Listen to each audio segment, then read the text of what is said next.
Hi everyone, and welcome to episode 112.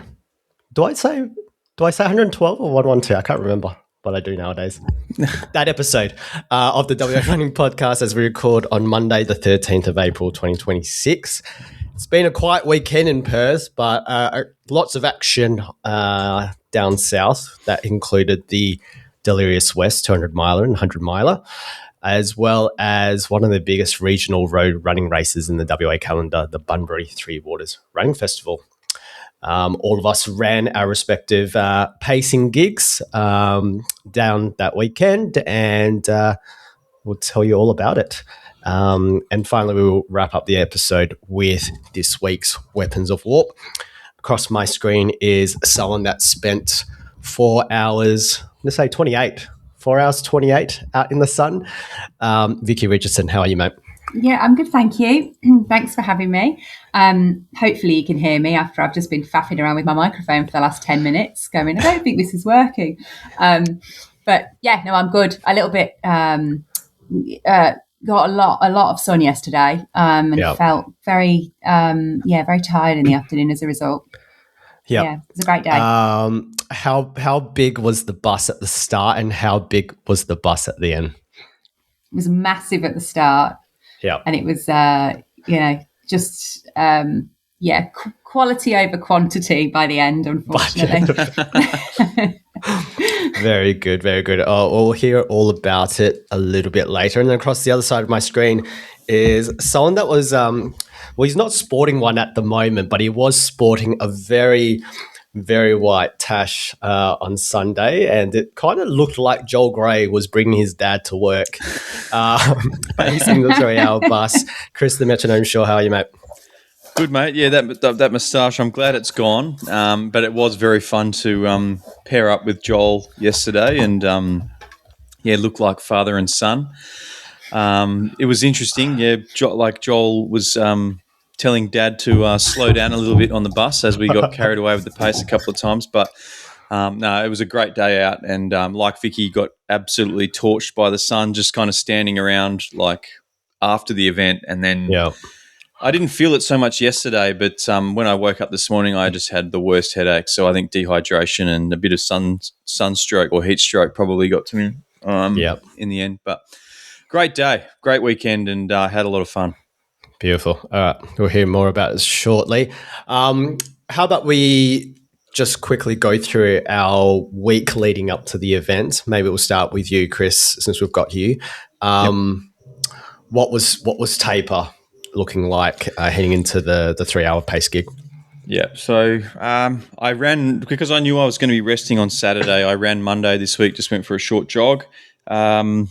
Tuesday was a typical session. I think I did 5 by 6 minutes. Wednesday was a slightly truncated, so about 75 minutes, kind of longish, easy run on Wednesday.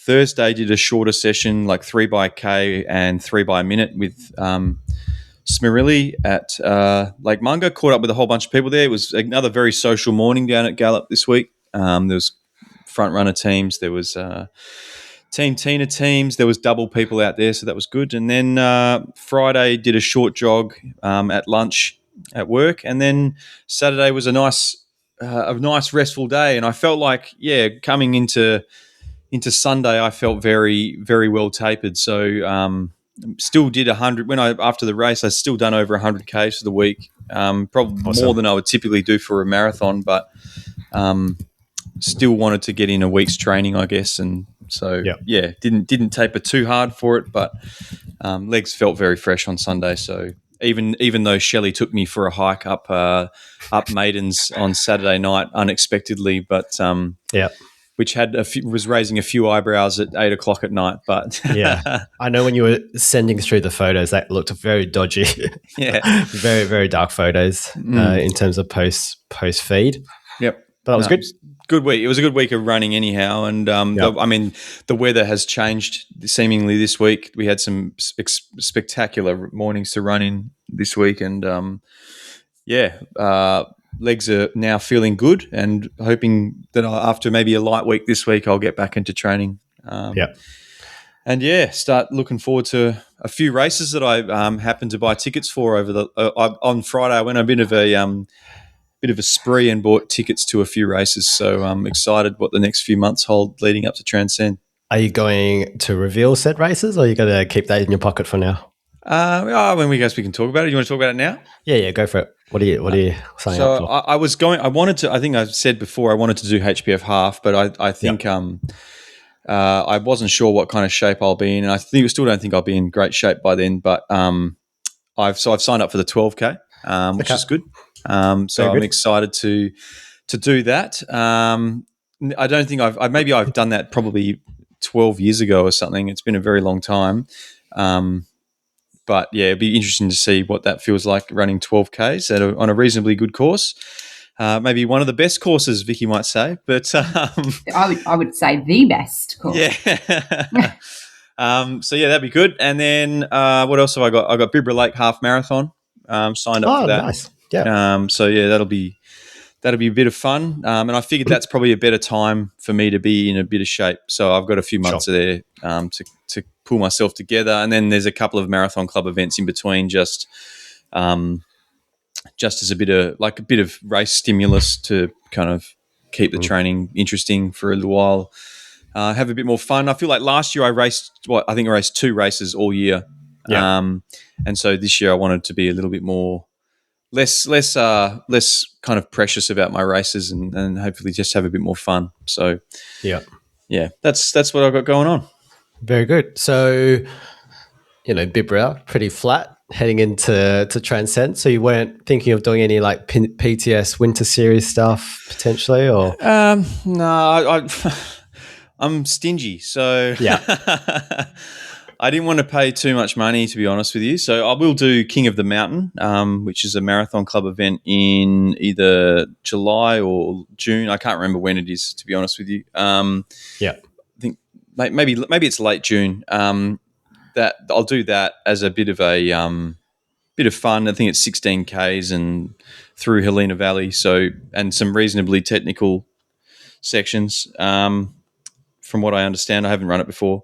But that'll be, I guess, a trail race to do in the lead up to Transcend. But in between these kind of nice flat road races, I'm hoping to schedule in kind of these 5-hour long runs that I was talking about a few weeks ago, and I'll sprinkle those through rather than do them all quite intensely close together. I'm wary of how my legs were feeling a few weeks ago, or just recently after having run quite long runs a few weeks ago. So I'll kind of sprinkle those in between just to prepare myself. But I figured I'll probably get 6 to 7 50-ish K runs in. Very good.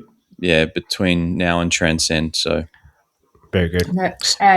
King of the Mountains will be a good training run for Transcend. Definitely, it is quite technical. I did it last year. Awesome. Definitely too technical for a Sydney Marathon training run. I found, it's a great, well organised event, but I didn't love the course. I found it quite tough. Sure. Yeah, but that's I'm hoping that it's not like extremely runnable. So from what I understand, there's some sections that you have to power hike up or are too steep to run. So there's some very steep sections. And very rough ground, and like you really have to watch your footing. Yeah, well, I have to watch my footing. Well, I think Ash did that last year and ate shit, didn't she? Ended up on her face. Shit. Yeah. So I think she was leading and then ate shit and came second. Yeah, that's right. Yeah, a friend of mine did too, actually, and he took quite a bad fall. And by the time he was at the end with blood all down his legs and down his arms. Yeah, so. Oh, well, I'll look forward to that then. It's a good one. Very good, very good. All right, let's move over to you, Vicky. I see on the run sheet that you did just as many physio visits than you did with the gym. So how was your week leading into the pace gig? Yeah, so I think I said last week on the podcast that I had to stick at 6:20s for all my runs last week. I did one at 6:20. It was very hard. And then I And then I did a couple of gym sessions, and I went to the physio on Tuesday morning, and I went to see Ella at Front Runner, and I said, "So I've got a Achilles issue still, and I've got a hamstring, like my hamstring distal or something behind my knee. Hasn't really been kicking off at all. It's been pretty good." And I was like, "Oh, well, it must be getting better because I haven't really felt it." And I said that to her on Tuesday. And then I went to Yellow on Thursday, and I was running at about 450s-ish for 6K and felt very comfortable. I was like really enjoying it, having a great run and just thinking how good I felt. And then I just got to the bottom of the hill at Scarborough, just before the hill, and I just felt something in the back of my knee just twinge quite, just it was a warning sign. And so I slowed right down, and in the end I just stopped and stretched my leg out a bit and told everyone to just carry on. And I kind of hobbled back. I dropped back down to around 6:10ish, and by then it was okay. And so that was a bit worrying. And then I just felt it all day. I was like, oh no, what have I done? So I booked in an emergency visit with Ella on Friday morning, and she stuck some needles in me, and it was so painful. My calf had my gastroc had really seized up, and it was like a rock. So my calf was very sore. The back of my knee was very, very sore. And then obviously she did quite a lot of work on it. And so all down my sort of what felt like my ITB was sore. And I was like, oh. So then Saturday I went and tested it out at Wolves, and I got up to about 5:30 pace, and I just felt really uncomfortable again. And so I was like, oh, I don't know how this is going to go on Sunday. Just a marathon. Yeah. Just a marathon, but a steady marathon, and for me. And I think just that lack of extension in my hamstring was good. So I was just like running with my legs very, very, very short, like high cadence, just a bit of a shuffle, like a bit like Herdy's was. And I just thought, well, I'll try approach it like that. So Ella suggested I bring some heat packs down with me. So I was wearing my heat packs everywhere, and I just taped them around my leg to drive down with some tape. And so that was the lead up to the marathon. Very good. So I wasn't feeling particularly confident. I thought I'd probably get to a point where I'd probably just need to step off and let Bryan, who was also leading the 4:30 bus, carry on. But I didn't. I managed to get to the end, so it was fine. And how'd you pull up this morning? Yeah, it's a bit stiff, but not too bad. I think I will say I absolutely do not take my body for granted. I feel very fortunate that it allowed me to do that yesterday, considering it had given me a few warning signs in the week. Whilst, yes, that was a steady pace for me, still 42K. And so 40 plus thousand steps that you're banging the pavement for. And my legs are pretty amazing. I'm very proud of them. Very, very proud of them, of what they've done in the last month. I am being very careful, and I'm going to be very careful. And I've not got anything coming up other than a leg of Margaret River Ultra. Keep forgetting about that. That's weeks away though. That's ages away. It's like at least 3 weeks away. And I'm just going to hit the gym and just get some more physio and just get myself strengthened and sorted. And but very proud of my body. And I see here you've got last person standing, week 28 tick with the marathon yesterday. Who's left standing?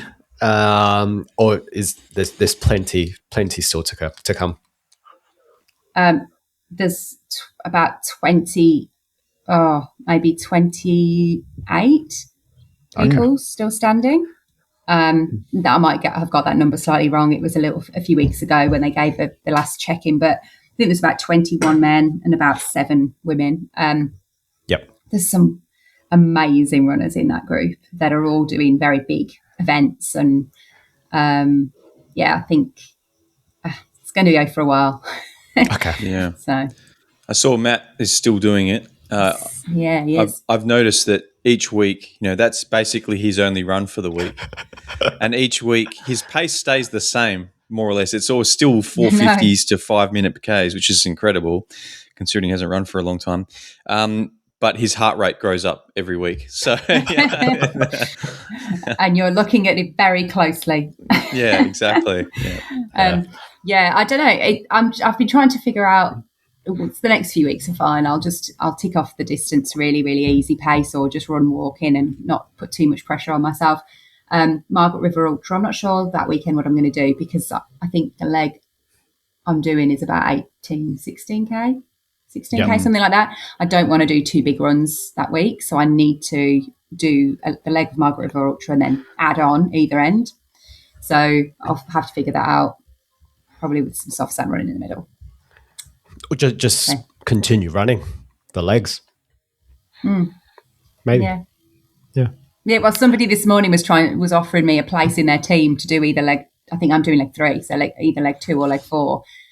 So maybe to continue. To maybe be in one team for one leg and then another team for another leg, and carry on. My team's got 5 runners, so none of them will drop out. We're very committed. But I'll figure it out. I just don't want to have to do 2 big runs that week. So, a bit logistically challenging. Very good. I'll go through my week quickly. Short week because I was fucking sick for most of it. So I was pretty crook over the Easter break. I was bedridden after last week's record. So Tuesday was out.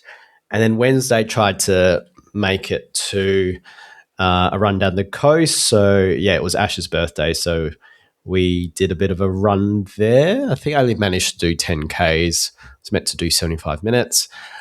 Skipped Thursday because I still felt pretty shit. Friday, I tried to do like a 3x3 minute kind of workout, which we tend to do when we're tapering for a race. And I just tried to do it just to, do something.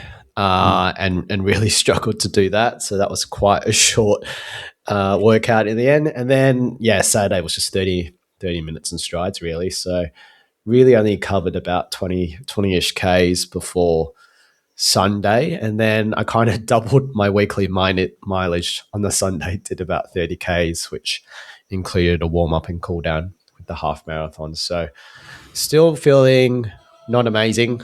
I was planning to do bridges this coming week, but doing a 10K breathing through my mouth sounds like an absolute shit time. So we'll see how we go.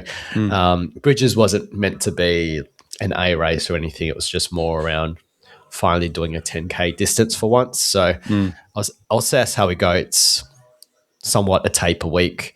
It'll be a classic taper week this week. So it'll be easy running for the most part, and then sort of reassess how I feel later this week is the game plan. Yeah, cool. I was obviously, I think you missed your opportunity at Freo last year to get that 10K in with the slightly short relay leg, which I'm sure was frustrating at the time. So it'd be good just to knock it out finally and just, get one on the board, That's it. And Matilda Bay was that really short. That's right, yeah. as well. So, so we'll see how we go. Training generally has been pretty good. Some would say almost marathon training. So, I've got I do feel very fit, just unfortunately right now feeling very sick. So hopefully, it subsides for this weekend. There will be plenty of opportunities to run a fast 10K throughout the year too. Exactly. Yeah. That's it. Yeah, you should. I think you should let yourself have a bit of time and get better. You sound very congested still. I do. It's been a fucking green waterfall the last 2 weeks, and it's not stopping. So it's So hopefully we'll see how we go. I think later this week, if by Thursday I'm still crook, I'll bail on bridges. You've also got some big life milestone things happening too, which, in the background, which no one else really needs to know about. But what, Ballarat Marathon or the other thing? That is an aside, of course. Yeah, fair enough. True. Yeah. Yeah. So no, the key thing is to feel better. So hopefully I do that. All right, let's get straight into results. So let's start with Delirious W.E.S.T. Yes. That was on Wednesday. Take us away, Vicky. Yes, that traditional day to start a race on at 7 a.m. wasn't it? Yeah, I think so. This race is honestly such a joy to track. I love it. It was so fun. So it starts at Northcliffe in the southwest of WA and runs all the way to Albany. There's a 100 miler. So there's a 200 mile that starts at 7 a.m. on Wednesday, and then there's a 100 miler that starts at 7 p.m. on Thursday. I'll start with the 100. So 47 finishers. The males, so Justin Mulhair, aka Turbo Man, on the tracker. Yeah, I was confused by that as well. I was like, I look like Justin, it's actually Turbo Man. Did the 100 in 1 day and 32 minutes. Like he might have been disappointed to miss the 24-hour mark. Shane Harris was 1 day, 2 hours and 19 minutes, and Dominic Mates was took him 1 day, 7 hours and 30 minutes. The first female in the 100K was Becca Steele, and I think I couldn't work out hours today's conversion, but I think about 1 hour and 8 minutes from memory that she did. Joel Gray was stoked that his record of 20 hours and 57 minutes was not beaten. That was a topic of discussion on the 3-hour bus. Oh, was it? Yeah. Yesterday morning, yeah. Yeah. Very good. Very good. So then starting at, on I said, Wednesday at 7 a.m, the 200 mile out, 31 finishers. Chris Atkinson was first in 2 days, 19 hours and 30 minutes. Big Kevin Matthews, much loved yellow runner. We were all tracking him, 2 days, 23 hours and 47 minutes. And Hester Nord was third in 3 days, 2 hours and 1 minute. Ella Clark was the first female in 3 days, 10 hours and 32 minutes. Some epic stories from down there, some great photos. And Kev's feet don't look particularly pleasant today, I have to say. Kev must be happy with that. Did he DNF that last year, or was he just maybe way off the back last year? Did he DNF? I don't know that he did DNF, but he definitely wasn't up there. He's on a comeback this year. Big time. He's really going well. And I was talking about this with some of the yellow guys the other week. Well, just the amount of distance and like longevity of training that he has in his legs. He's not doing massive mileage to train for these events. He did 30 hours at Hurdy's a month ago, and now he's gone and done that and come second. And he said to me the week before at Yellow, Friday night finish would be a good Friday night, early hours of Saturday morning would be a good finish. When we were at Wolves on Saturday morning, I said to Andy Carrington, have you seen the WhatsApp chat? Has Kev finished yet? And he said, no, I reckon he'll be about 7:30. But by the time I got to my car and looked at my phone, he'd finished. So he finished about maybe like 6:30ish in the morning. Yeah. So I think he would be very pleased with that result. And I am very pleased because it means that he has to buy the coffees on Thursday. Of course. Very good. Magic. Very good. Very good. Maybe it's all that running with George without his shirt on around Herdsman that's getting it done. He would definitely say that's the reason. Yeah. Secret. Yeah. Very good. No, it's awesome. Very good. All right, let's move to the Bunbury Three Waters Running Festival. So perhaps I'll whip through the official results and then we'll take turns recapping our respective pace gigs. So we'll start with the 5K. The 5K, what time did that start? It was like very late, wasn't it? It was like 9:30. 9:30. Yeah.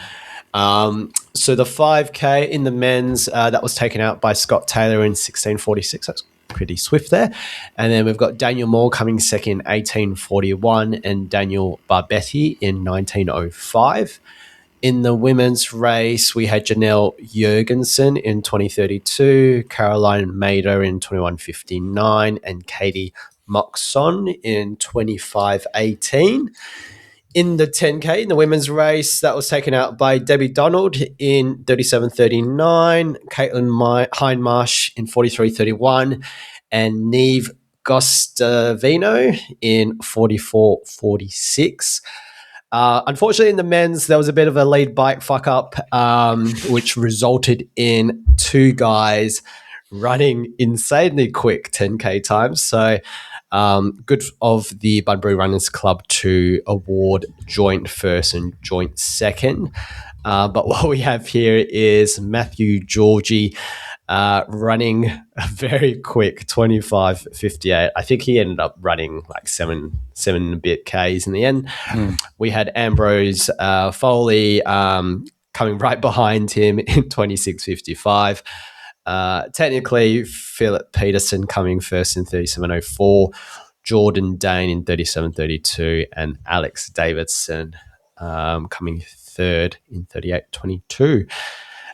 We've got here, for your information, Ryan Greenwood was not on lead bike, but clearly another person was confused at the course layout this year. So, good for the Runners Club to award Matt and Ambrose despite the fuck up there. We'll move on to the half marathon. I think the women's race was hotly contested there. We had some decent runners coming down. Astrid Roberts coming up on top. I think Vicky predicted this one, coming first in 1:19:12. And not only did she predict first, she predicted second. So we had Tony Heineman coming second in 1:22:46. I think the predictions were based on like good vibes, right?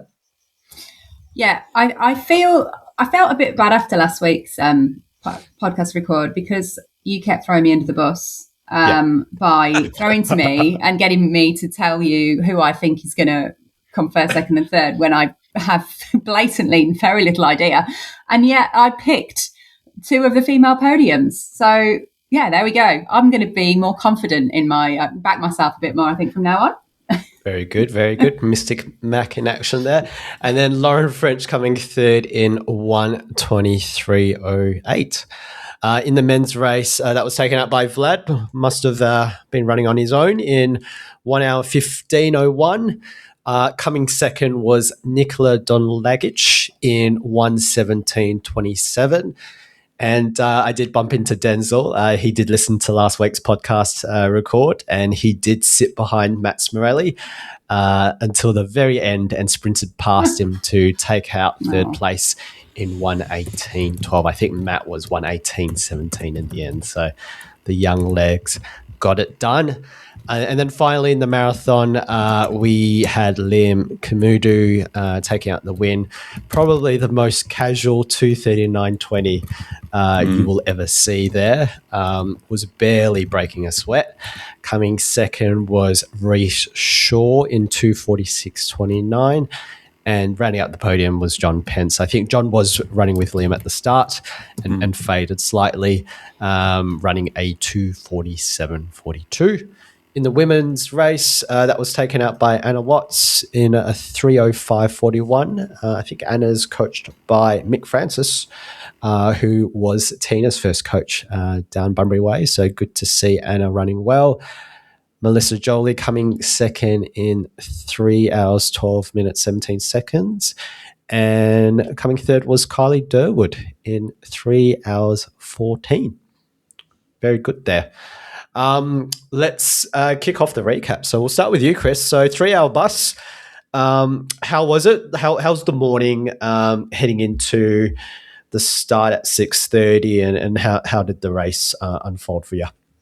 So I looked at the forecast and knew that it was going to be a warmish day, but turned up to the start line and was freezing my tits off. It was absolutely, from a Perth perspective, it was pretty cold. So I don't know what the temperature was, but it felt around 10 degrees, maybe 11 degrees. I think the forecast minimum was about 16 or something, 15 or 16. So it did feel cool. There was a slight breeze, but nothing to be concerned about. But once the sun came up, it was amazing. I was down there around 5:30. I reckon I got there, so quite early. Not many people around at that point in time, but it gave me the opportunity to use the toilet twice before anyone else got there. Very good. Naturally. And then, noticed there was probably there were a handful of volunteers down there quite early. There was Ian, there was Megan, and there was a bunch of the Bunbury staples. Noticed also Zacheus Gildersleeve was down there very early doing his thing, noting that he was running a half marathon at 8:30. So, kudos to him for being up at all hours of the morning doing that. But yeah, beautiful morning. Managed to catch up with everybody, all the paces before things got started. I think it was Amy and is it Eric on the mic, emceeing on the start line there, which was good. We got to identify ourselves as the paces so that people knew who they were supposed to be following, which was awesome. And there were really good numbers from the marathon perspective, a fair bit of support too to see us off. And yeah, off we went. The goal was to run 1:29:30 through halfway. Yep. And typically in the past, for me at least, courses always measure long on my watch. So knowing that like a half marathon might measure 21.3 on my watch, and a marathon might measure 42.8 or something like that. So my pacing strategy in the past has always been to run 2 to 3 seconds under the goal pace in order to Make up that time.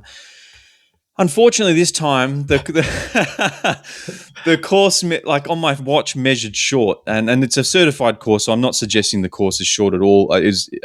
But in this instance, my GPS measured it short, so we were running through at 4:12s, 4:13s for the majority of that first half, and we came through in 1:29:02, I think. So.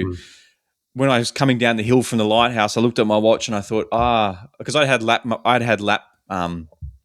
pace on the entire time. Yeah.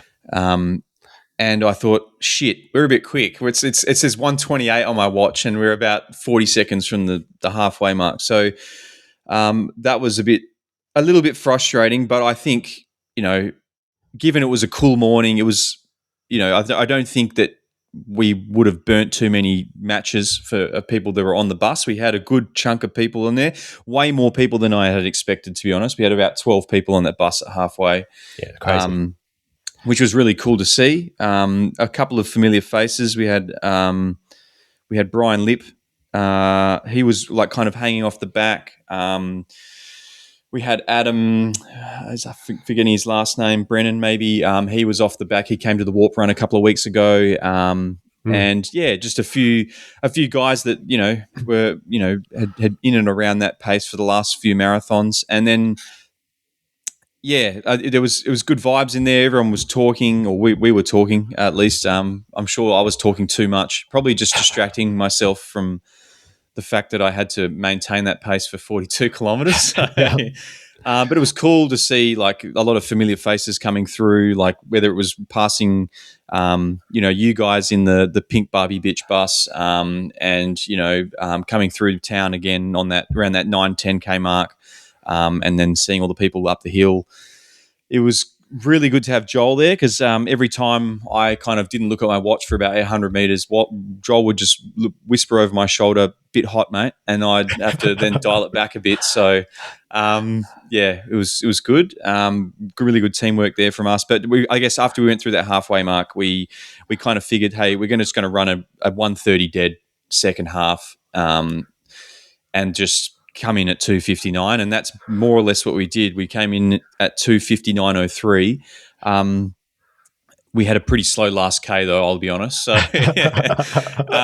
we wanted to make sure it didn't say 2:58 on the clock when we came across the line. But in saying that, so we had, I think at 36K, I reckon we still had 8 people on the bus with us. Yep. But as you know, when you get to that kind of at that northern section at Kumbana Bay, you come back around, and then you come out of the shade. You're exposed in the sun for the last 5 or 6 Ks, and at that time of the morning, it was getting higher. It was above 20 degrees at that point, and I was feeling the bite on my myself, and so I can only imagine that the guys who were kind of dropping off the back were certainly feeling it a lot more.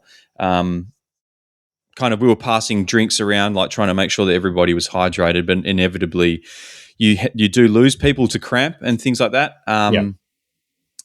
So we had I think three Ks to go, going back through the cafe strip there, and we had a couple of guys there. We had I had told Adam Scott ran with us basically the whole way, the Flying Scotsman as he's called on Instagram.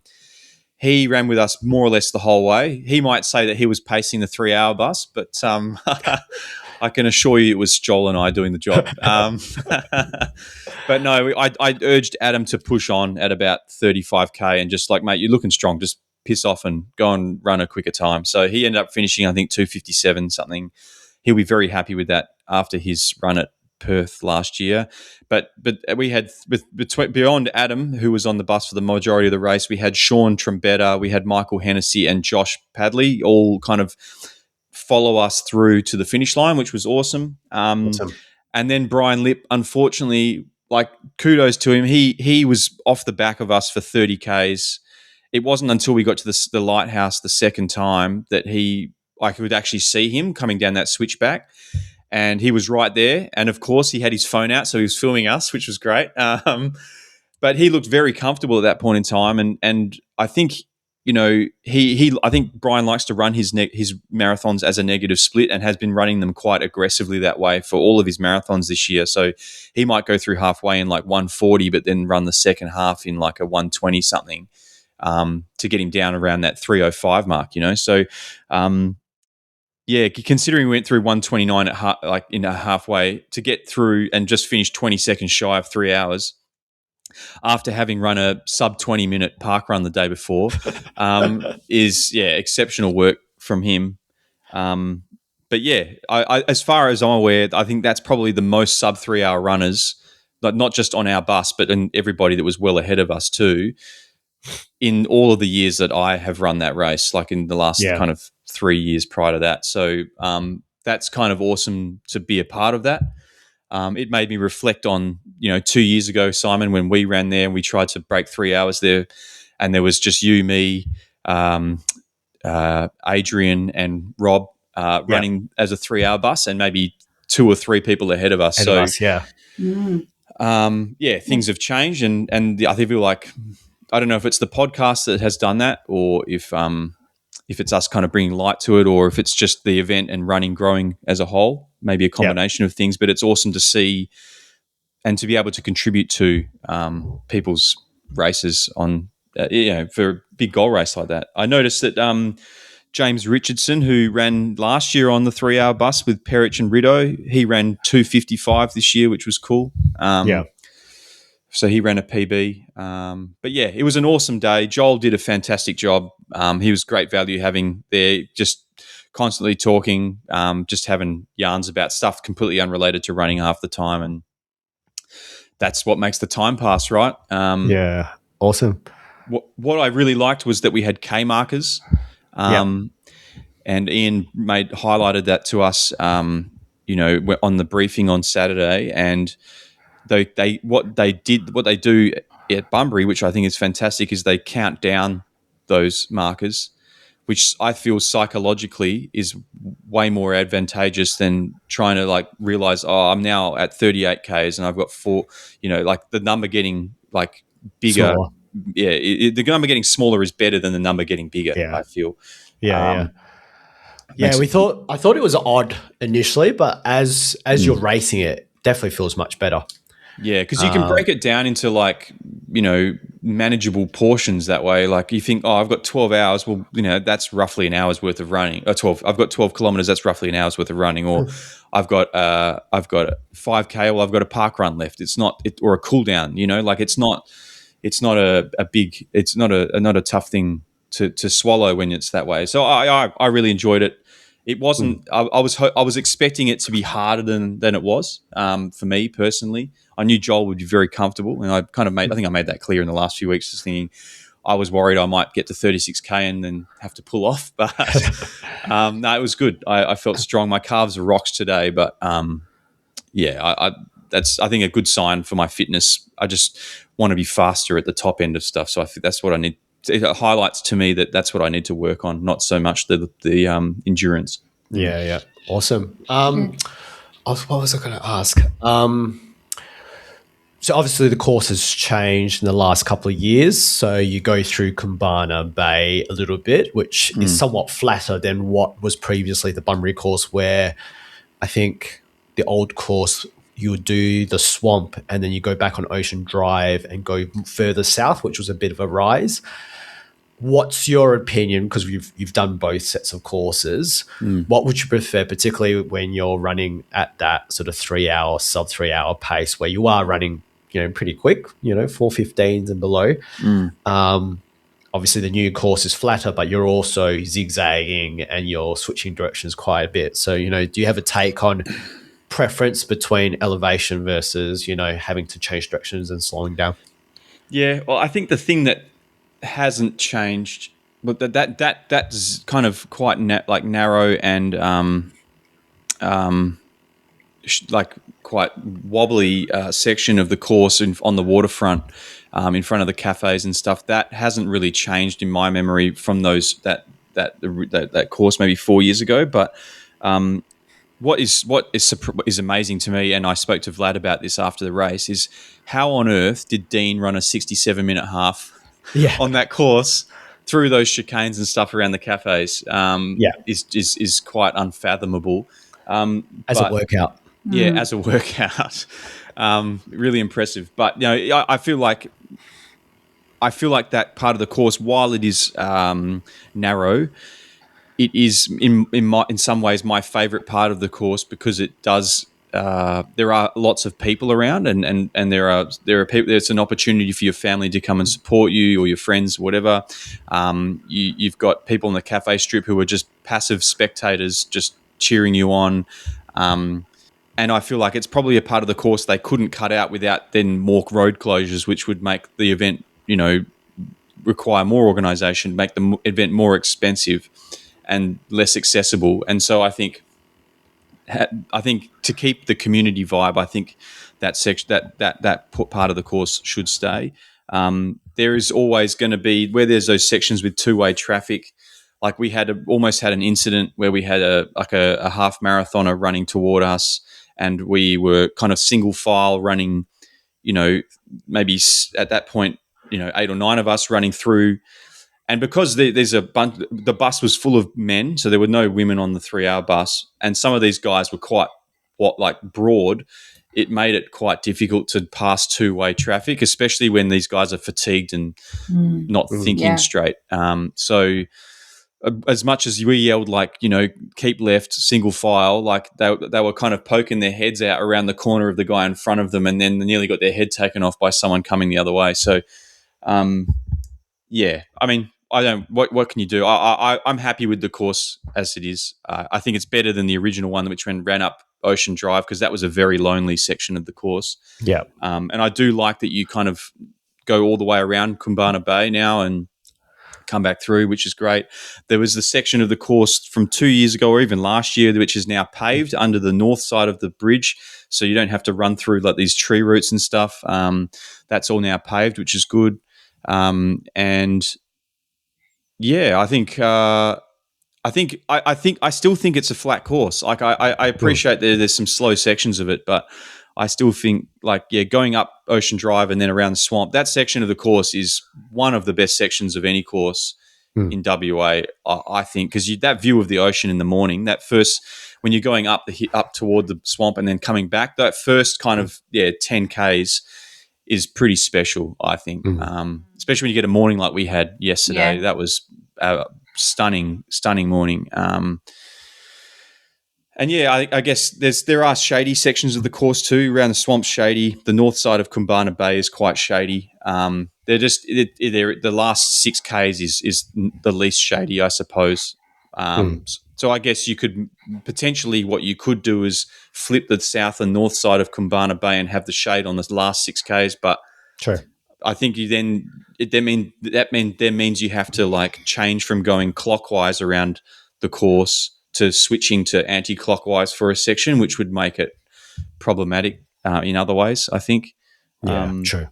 I You'll think get more people lost. Yeah, and I think like Vicky, you might. Did you have personalised drink stations, Vicky? Like, did you do personalised drinks? No, I don't think anyone on our bus did that. Yeah. Okay. No. I did. I put my own drinks out, and a couple of the other guys did. I think I saw. I'm pretty sure Brian did. Joel carried all of his drinks, and his partner passed him another drink as he was coming back down just before halfway. Yeah, I kind of just stopped at the drink table and then just to quickly find where my stuff was and then moved on because there were quite a few drinks in there and I just kind of ran off the back side of it so that I wouldn't get in people's way and then find my drink and then just try and catch up.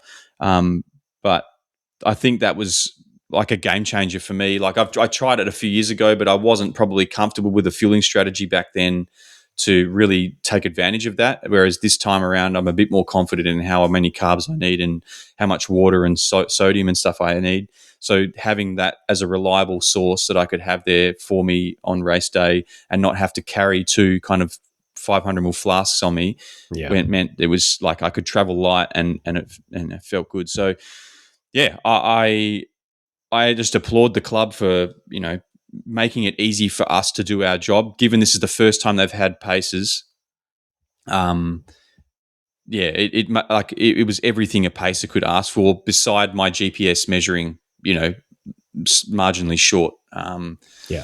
That's nothing the club can do to change. So I thought it was an awesome day. I don't know what reflections did you have, Vicky, on your bus? Yeah, I probably agree with a lot of what you said about the morning. I think that, starting off, I suppose, yes, running down, it was cool still at the start. It was great to have people around that were looking for us. It's like, what are you pacing? Oh, okay, I need to stay with you. Or, oh, hang on a minute, no, I'm going a bit quicker than that. So I was like, oh, there's 4-hour paces. Everyone seemed really happy about the fact that there were paces. So I think that the Bunbury Runners Club it was great that they allowed us to get involved like that for the first time for them. And I agree that their briefing for us was very helpful as well. I'm really glad I knew about the kilometre markers counting down, so I could tell the people in my group, okay, so we're starting at 41. And then we're going to go down. And they were like, oh, that's a big number. And then when we got to the second lap, a couple of the girls were like, oh, I'm glad that we're looking at this number now and not that number anymore. And exactly, so that was really nice. But yeah, so we started with about 10 or so people, I think, with us. Wow. Which was really great. I totally agree with you, running down towards the swamp. That it was just a stunning morning. It was absolutely beautiful. Still, I know that Ian said I said I couldn't control the weather. I think they did a great job with the weather to start with. It did get a bit warm, I would say, but for the time that we were out there. And I think that's unfortunate when you're one of the less fast runners. You're probably more likely to be out in weather that's not optimum for running for a longer period of time than the people that can run faster and probably could cope with it a bit better as well. So True. that was tough. But yeah, we started off really well, and we'd got our playlist, so our Bricey Bus playlist that we had curated. Was it Sandstorm for 4.5 hours? Brian and I, no, it wasn't. No, we had a good eclectic mix of tunes. Sheng, who is one of the Team Tina guys, who is one of the happiest men alive, I reckon. He jumped in with us. He was doing a training run for Margaret River Ultra, and he had all his kit with him. So he offered to carry the speaker, which was great because it meant I didn't have to wear. I was wondering why you were making him carry the speaker. But he volunteered. I was not making him. I brought my hydration pack to the start line, and then I was really hoping that something was going to happen where I didn't have to wear it, because I don't wear it that often and I just find it pretty uncomfortable. So anyway, he was like, I'll carry the speaker. And I was like, great, you do that. I'll carry the phone and control the speaker. So we probably put the music on from about, I don't know, 3 or 4 Ks in. And we had a lot of very happy, upbeat people. There was a lot of chat. I've never paced a marathon before. And I think if I did it again, I would be quite a bit more firm with people about how much energy they're expending on cheering on people, shouting to their friends and family, saying thank you, saying well done, chatting to me and asking me. Like, there was a lot of chat, and I probably should have been firmer and told them conserve your energy. But I think they were just having such a good time. It was really nice. It was a really good atmosphere. So we went out, obviously, of course, don't disagree with anything that you said. I think what I was worried about was, I knew it would be Vlad. I was worried about the lead bike coming through behind us when we were on a narrow section. Yeah. My maths, I couldn't figure out when the front half marathon runners, and I knew he would be probably a bit ahead, when they would be coming through. And I was worried they were going to catch us when we were in one of those narrow sections. And I was like, this is going to be awful if this happens. Didn't happen. And we just, now looking at the results, obviously it's clear we just got through halfway before he finished. So that was good because we were out of the way and gone. And then we were pretty good up until around about, we got back up towards, heading back towards the Runners Club, and Astrid joined us after her half marathon for her cool down, and she said, I'm going to jump on with you because this sounds very fun. So I was quite honoured to have Astrid join us for a few minutes. And she was thrilled because she got a PB, which was great. Then probably about 30k, we started to see people drop off. I was still getting song requests until that point. And then at that point, the song requests were not particularly welcomed anymore. There were, there was some hot people who were starting to get a bit dehydrated and hanging out for the next water station. So we made sure that they were getting plenty of fluids in and making sure they were taking their electrolytes. But, and I'd been kind of like, every 30 minutes or so, I'd been saying, right, if you're fueling with Jules or lollies, or make sure you're having your fuel, like have it early. Even if you feel you don't need it, you need to take it. And everyone seemed to be, like, I was looking around and keeping an eye on people, and they were having their gels and they were having their drinks, and I was like, okay, that's good. But yeah, they started to drop and rapidly dropped away. And suddenly there was just maybe 3 or 4 left. There was a guy with a big sun hat on, and he was looking good. He was looking pretty comfortable, and he kind of dropped off and he'd come back. And I thought, well, you're well covered, so that's good. And then there was a Japanese lady. She was looking very solid and, ticking along nicely. And then they suddenly dropped as well. And then there was one left with us on our bus. And we were on that out and back section where the guys, I don't know what the road's called, but it's where there was a group of guys playing like sea shanties. Guitars and singing, and they were great. They were thank you to them for standing there for hours and hours on end playing music. That at that point there was just the one girl with us left. She was running her first marathon and she was looking incredibly comfortable. Her partner was popping up all over the place, giving her cheers, giving her drinks. She was just jogging along. Every so often she'd give herself a little cheer of her, for herself, like go, whoa, like this. Yeah. She was just so happy. And I said to her, look, we were about 35k, and I said to her, when you get to 37k, if you're still feeling this good, you need to leave us, because you are definitely looking like you could go a bit quicker than 4:30. And so so she did go on and was just a little bit ahead of us. And then we then there was three. So it was me, Bryan, and Sheng. And I've joked today that me and Bryan were pacing Sheng for his 4:30 marathon. Sheng would do a marathon a bit quicker than that.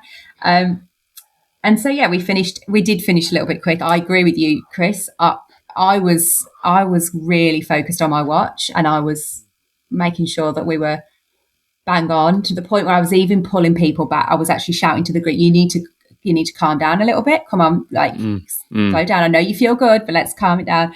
And my watch was beeping probably 20, 30, 40 meters before the kilometer markers in the end. And so I was like, well, I know we've got a bit of time in hand, but I also know my watch is out. So I think we're probably about right.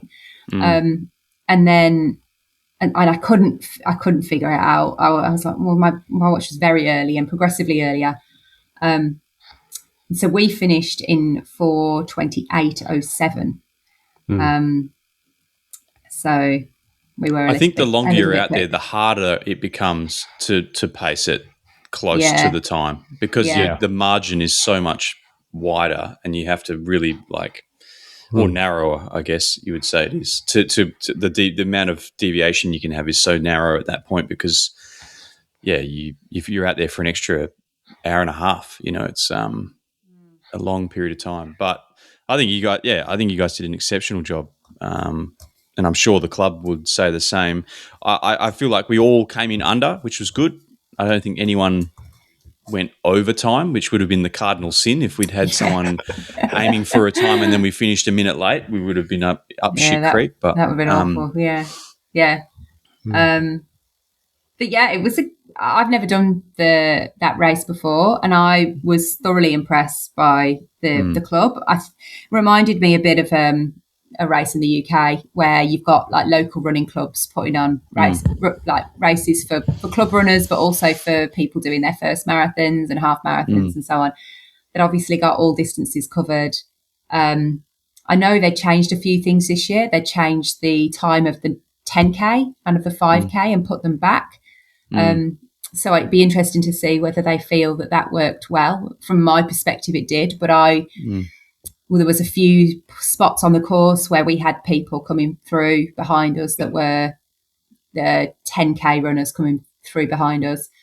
But by that point, we were on the wide enough parts of the course that it wasn't a problem. You haven't got those shorter distances going around the narrow bits anyway. So you've not got the problem of people running at very fast paces. So, obviously the front runners in the marathon are running pretty quick, but they're not running 5K, 10K paces around those windy bits around the cafes. True. And it was just a great morning. I mean, yes, the weather was good, but I thought it was a very well organised race. I thought that it was very easy. So I'd definitely go down again and race it. I'd definitely stay in the Best Western around the corner, which was 200 metres from the start line, the best located hotel for a race ever, in my opinion. Thoroughly enjoyed it. How good was that DJ up on the Lighthouse Hill? Just absolutely smashing music at from 6:30 in the morning. Yeah, so good. I think it was Megan's house. It's like a friend or a cousin or something. She said, or maybe it is. I think it was a relation at least. But absolutely pumping house music at 6:30 in the morning. I'm sure the neighbours loved it. There was so many people. I think when you go to a more like a regional town, I know Bunbury's still a big town, but those races feel a lot more supported as well, I think, than if you're running around Perth and there's people just out for their daily walk, not if they're not involved, they're not involved. Whereas it felt like everyone was kind of wrapped up in it and wanted to cheer you on, and so many lovely spectators, and the drink stations. I thought the drink stations volunteers were excellent, particularly the ones in the one. There was one in the swamp where they were all dressed up. They'd all gone with a theme, and everyone just seemed to be in good spirits, having a great time, and It was nice. It was nice to attempt to help some people to get the time they wanted, even if we did find that we had a few fall off. Yeah, that was good. Yeah, I think good. that was probably the story from most of the pacers' perspectives too. I think Ordwin and Ash had similar kind of dropout rates, and I think Noah and Jake were probably the most successful pace group of all of them, in that everybody they ran with for the majority then kind of overtook them. So Yeah, great. that was good. Yeah. Simon, how was your unofficial pacing gig as the Yep. Pink Barbie bitch? So the Pink Barbie bitch bus was bigger than I thought, because the game plan was to pace Sav to like roughly a 132, 133. So the pacing instructions I got from Tina was, let's start off at 425s for the first 12 Ks, and then just vibe it out. And what that meant to me was, let's just crank it up to 420s, 415s, and hopefully we can like push the dial a little bit closer to 130. But yeah, in the morning of, we were joined by our mate David Perich. He was going to join us for hopefully the whole thing. And then in the days leading up, we had Hannah Paget message to join us. She was rocking a bit of pink as herself, and was joining the Pink Barbie bitch bus that way, which was really nice. And then we had Hannah's mate TJ Evans join us, and we had Arthur Wells, who I think I met him at one of the TRC Run Club runs on a Wednesday, or when we did the HBF Shakeout run last year. So so we had a decent group of people with us. Half marathon started at 7:30, which I think it was still quite cool at that point in time. So it just felt like we were in for a good day, good morning. And then as we started, like very similar to you guys, Ocean Drive heading into the swamp, and you go through that loop and you head back to the lighthouse. It's just a gorgeous time being on that coast there. And I think it probably wasn't until after the lighthouse where you started to feel the heat. So that would have been maybe about 8 o'clock for us, where it started to get quite hot. So we were going sort of 423s, 422s, 425s around Ocean Drive, Swamp, and on the way back. But I think, Sav started to struggle a little bit very early. So after 5Ks, all the chatter disappeared, and she was quite quiet. And I think, a bit of doubt crept into her. So I think from then on end, it was a bit of a struggle. A lot of the guys after the lighthouse, perhaps where the jetty was, started to pull away. And so it wasn't good vibes after the 9K mark, that's for sure. So I had to use as many tools in the toolkit to try and motivate her. I think she was wanting to, pull the pin so many different times. I knew Linda and Miata were at the playground where the Dolphin Centre was, so I was guilt tripping her, saying, "Look, my fucking daughter's just around the corner, so you better not fucking pull out." And then when we passed them, she was like, "Okay, I'm done." I'm like, nah, like, you just got to hang on. And kudos to Sav. Like, she was in the pain cave very, very early on, and it would have been a very, very tough second half of the marathon, but she was able to pull through and dig deep. And like, she wanted to quit so many times. Like, I felt like after 12K, she wanted to quit every single K that continued. So, so for her to keep pushing through and wanting to finish was really good. And she finished in 137.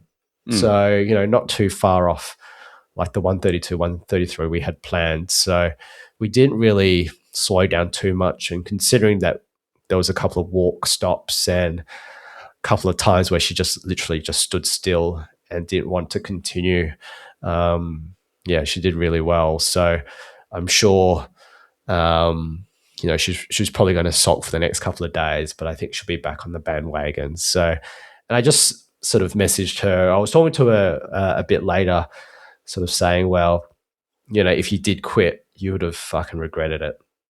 Like, yeah, 100%.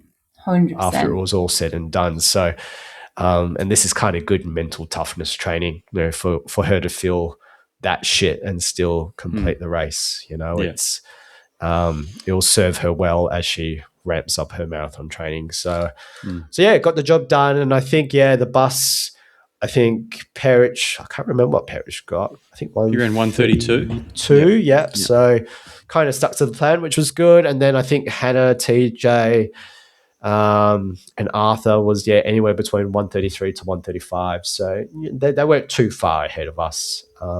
They had some pretty decent runs. So so it was pretty good for us. I think I'd say the second half got really hot.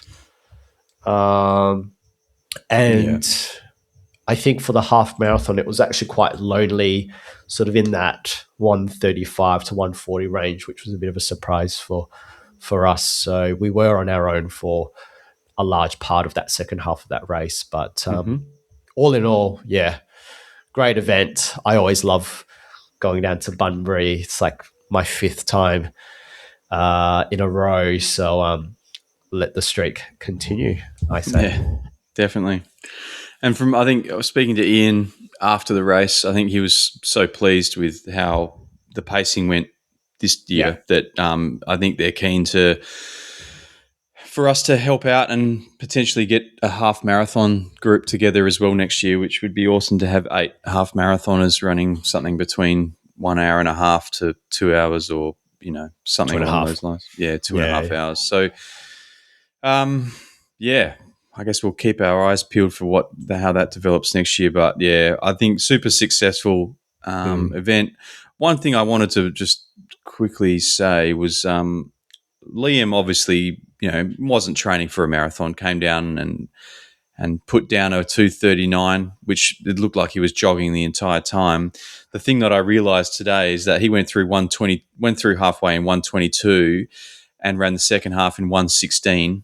And wow. he would have placed second in the half if he'd run that half time. So that's incredible. That's amazing. Yeah, really, really good from him. And just I think good to have people from Perth coming down and supporting a regional, running event, which is great. Always, and something that we hope we can share our enthusiasm for it, and it seems to be spreading, which is great. So there's a couple of shout outs here. I don't know if you wanted to go through these, Vicky or Si, but I can go through some of these shout outs. So we had Russell Forrest message the pod earlier this week. So he was telling me that he was also going to be picking Barbie Bitch, but hopefully not see me on the bus. So he was aiming for an 80-minute half marathon, but he was sandbagging a little by saying, look, there is very good chance that he'd blow up and might join me later in the race. But despite aiming for 120, he managed a 120.21. So nice. Good work to Russell Forrest there. And then Dom Crouch. Yeah, so Dom Crouch, because if you join Team Tina, you're more likely to get a shout out on this podcast. He's had a phenomenal training block and really, really stepping up his training since joining us. And I think his marathon PB was, I think, a 3:51 or a 3:50.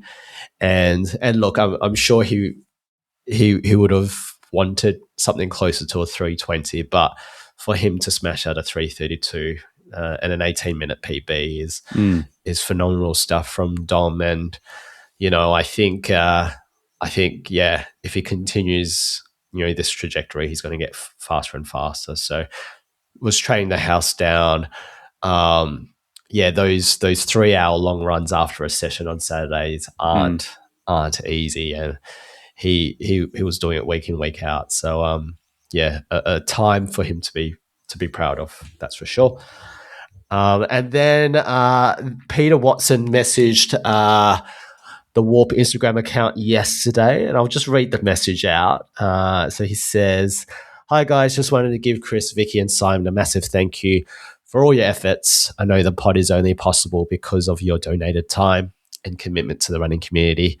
I started listening to the pod about a year ago after getting more into running over the past few years and hearing about the pod from a mate.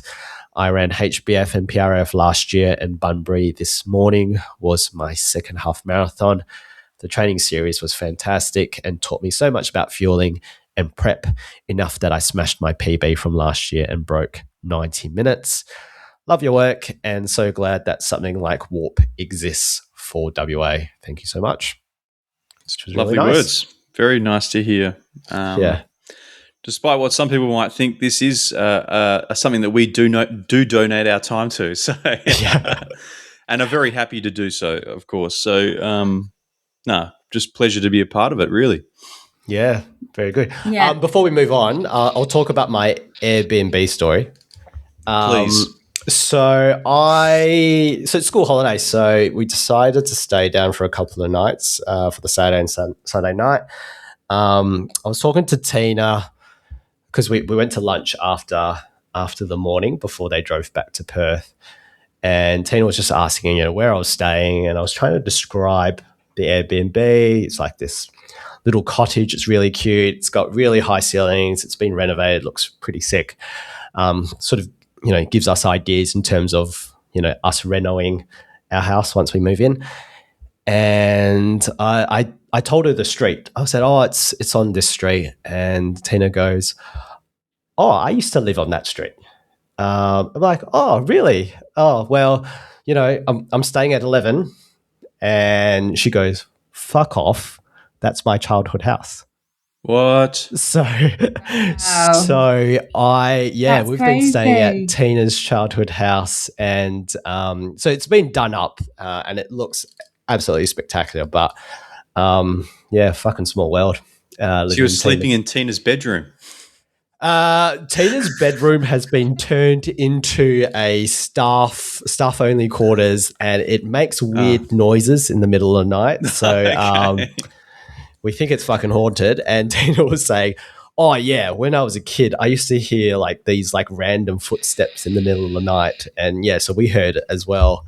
Oh wow. So potentially haunted, but pretty cool to be staying at Tina's childhood house. So I took some photos, shared with Tina, and looks like there was some happy memories there. But yeah, bloody small world. Yeah, crazy world. Yeah, that is crazy.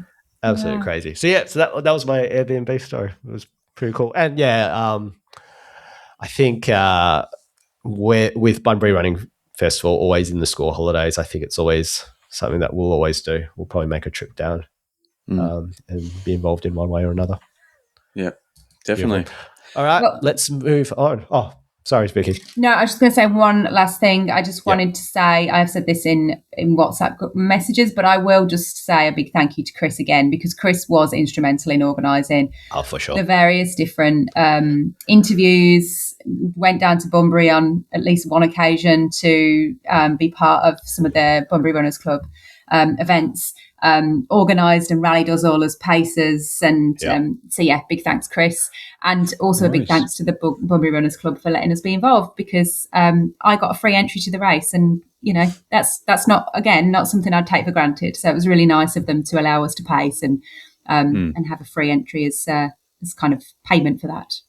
Yeah, very good. No stress. No, the guys at the Bunbury Runners Club obviously have facilitated all of this and are obviously open to all the different things. So just, really excited to continue that relationship into 2027. It's going to be exciting. Maybe we sponsor a race next year. Yeah, well, I don't know what that means, but... we put on our own race. What about we put on our own race? Why don't you give me... that would be cool, actually. I could organise another race. What's another race? Just add it to the list of shit for you to do this year. Yeah. Well, I mean, I would say that Chris loves doing these training series because it means that he's not really the center of attention, but we do have Transcend coming up. So if we are doing a Transcend training series, I think we've got athlete number 1 here. Yeah, I forgot about that. So that's probably our next training series that we'll have installed later this year, but where you'll get all the attention. All the curveballs, yeah. Yeah, that's for sure. Looking forward to it. Cool.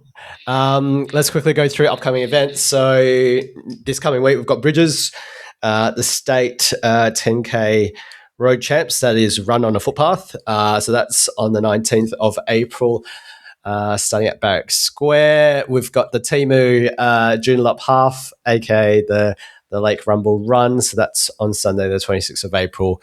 We've got the Swan River Half on the Saturday, the 2nd of May. We've got the OMFG Trail Running Festival on the 3rd of May. We've got that Marathon Club Rockingham Coastal Classic on the 3rd of May with 5K, 10K distances running either on the sand or on the footpath. And then we've got Margaret River Ultra on the weekend of the 9th of May to the 10th of May. So Vicky is doing what? You're doing the team relay, did you say? I am. Yes, I am. For at least one team. For at least one team, and I could do a leg 2 or a leg 4 for another team that wanted to perfectly coordinate their timing with my leg 3. So I don't have to stop my watch in between. It's got to be one run. So all right, slide into Vicky's DMs there. And we've got a couple other runs later in May. That includes the Mother's Day Classic. I think that's David Newland's favourite race of the year. Wings for Life World Run, and then the Joondalup Running Festival to round off May. All right. We're not quite rounding off May. There's still one more. I forgot. What was the other one? We're running for a reason, I think, right? Yeah. Sunday the 24th of May is HBF Run for a reason, and everything's sold out. There are still places in the 12K and the 3K. So very good. Yeah, get your entry in fast though, because the 12K is almost sold out. I did get a Green Wave 12K entry, which is good. Means I'm at the front somewhere. I couldn't prove that I'm able to run a 12K in under 45 minutes, but this year will be my 12K PB, and we'll make sure that I can get a seat to start next year. Yeah, so we'll see. Yeah, excellent. Because I don't want any more begging messages coming into my DMs for that. Yeah. Yes, Smithy. The biggest. So what's this? The biggest race of the first half of the year. That's what we're calling it. Yeah. But I think that was when I was very PC, and I feel like it is just the biggest race of the year now. I think I must have been being kind. The numbers don't lie, right? Like huge numbers, lots of money for charity. It's huge. Absolutely. Yeah, it's going to be a good one. Saxophone, I forgot to ask, is saxophone guy still there? Locked in. Yeah. Yeah, very good. Very good. All right, Weapons of War. Chris, take it away. Yeah, so as I said earlier, Zacheus Gildersleeve spent 10 hours setting up the oval on Saturday, was there at very early in the morning on Sunday to see the start of the marathon off, and then managed to run a 1:23 half off the back of that. I'm sure Zach could probably have run a whole lot faster if he wasn't a very key member of the Bunbury Runners Club, community and the Bunbury Three Waters Running Festival. But yeah, I mean, guys like Zach and girls like Ritto and everyone else that contributes to these, whether they're doing bib collection or doing setup, planning, anything, all this stuff makes a massive difference to those events. So yeah, Zach, thank you for your contributions. We had Cole Sawyer, who was a member of the 3:30 bus with Ritto and Ordwin, was there the whole race, from what I understand. But unfortunately, as he's heading down from the lighthouse, started to experience hamstring cramps, which I'm sure were very debilitating. But there is nothing more emasculating than a woman who's 5'6", just to tell you to get the fuck up and just get to the finish line. And that resulted in Cole. That little G up from Ritto resulted in Cole getting a 3:29.51 finish, which is amazing. And Ash got something out of that too by Cole dropping off some flowers and chocolates this morning, along with a couple of lotto tickets. So I'll wait for those 4 blokes that I mentioned at the top of the episode to send me something in the mail. But that's amazing. Very good to see Cole being so grateful for the encouragement there from Ritto. Obviously, shouting out Ash. She's got some shout outs here. We've got Robert Goodlich ran his first marathon in 4:33:43, which is a great sequence of numbers. Love to see there. We had inspirational half finishes, Depp Carver running 3:23:14, Laken Barrett in 2:57:45, and Rochelle Oakland in 2:38:31.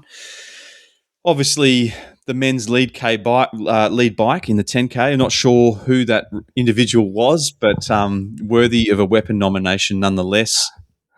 I wanted to say a thank you to Ritto and Pete for hosting a bunch of people the night before the race, putting on pasta, rice, breads, chicken, and, of course, a couple of tubs of ice cream, which I think may have been purchased by Loz and Shelley and brought for the benefit of the rest of us. But for Ritto and Pete to open up their home to probably a majority of people were strangers, was really, really grateful for them to do that. I think there might have been 15 or 16 people there, along with their two boys, who were absolutely smashing the carbs. So I'm looking forward to seeing what endurance sport they choose when they get older.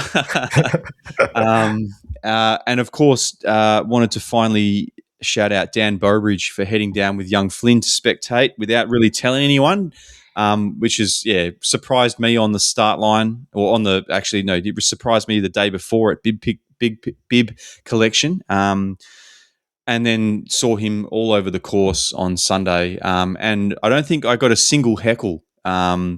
The only people I got heckle were you and Perich telling us that we're going through too fast. So,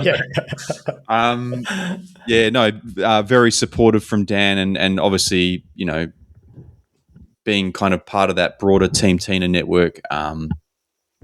Good to see him kind of get down and be a part of the running community outside of the outside of the WA Marathon Club. So awesome. He was also home by 3 p.m. yesterday afternoon and did 20K. So super impressive. Yeah. So I'm not sure. Yeah, obviously he got Flynn out of the house, gave Avril and what's his other son? Rory. Yep. I gave Avril some time with Rory, but then obviously got out for I don't know if it was a pram run on Sunday afternoon or not, but unlikely. I think he was probably just generating some brownie points and went, you know what, I deserve a 20K alone time. Dan, that's awesome. I completely agree. Dan's great value. I enjoyed hanging out with him on Saturday evening at dinner with some of the Team Tina crew and friends, and yes, did see him on course. We did talk about the night before if I needed to drop out, could he jump in and I'll push the pram for a bit? But I said to him, "You're all good. It's fine. We're okay." Yeah. I think he was looking forward to heckling me and Sav, but I think when he saw us in the hurt locker, I think he pulled back a little bit. So thank you, Dan, for that, because I think Sav was already broken. we didn't need any words. Yeah. All right. Well, thank you guys. It was a massive weekend. And I don't know about you, but I am absolutely cooked. So hopefully you guys rest up and have nice and cruisy weeks. And for everyone else, thanks for joining us this week. You can reach out to us on Instagram at WA Running Pod. Our email address is warunningpodcast@gmail.com, and our Strava group is Warp. Thanks for joining us, and we will catch you next week on the WA Running Podcast. See ya. See you later, guys. See ya. Thanks, guys. See ya.